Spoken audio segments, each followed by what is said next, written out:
Professor and historian Brooke Bauer talks to her cousin, spiritual leader Monty Branham, about their Catawba heritage, including the Catawba Nation's role in the American Revolution, and how that history connects to the present moment.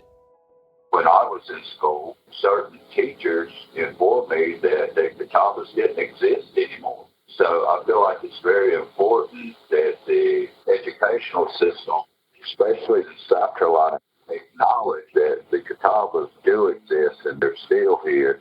And they played major roles in all battles, but especially Revolutionary War. We had warriors. They fought alongside. That's a very important statement, alongside of, because a lot of times when historians write about Catawba's participation in the American Revolution, they talk about Catawba serving under. And it's important to distinguish that Catawba men followed their leader. Their knowledge of the territory alone assisted in these battles to be able to come out as a victor. The Catawbas had a secret warrior society called the Medieval Warriors. They were fierce. When they would go into battle, they would actually sing songs at the top of their voices where the enemy would know these were Catawba warriors coming. When the men were away fighting, there's this shift in Catawba gender norms. It was the women who controlled the land.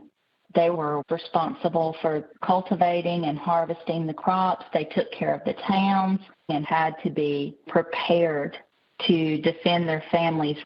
A lot of the stories were passed on through oral history still within the community. Oral tradition is Catawba history. We didn't have a written language. Our ancestors always passed down knowledge verbally. So often that type of history is discounted because it was never written down. But that doesn't make it any less valid. Exactly. All people's histories should be taught and learned to where we can learn how to respect each other.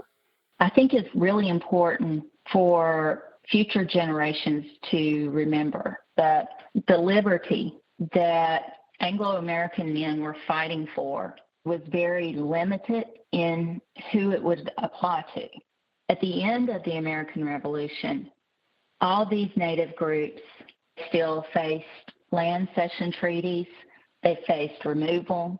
So even though they fought alongside for the freedoms, they still wasn't given the same opportunity.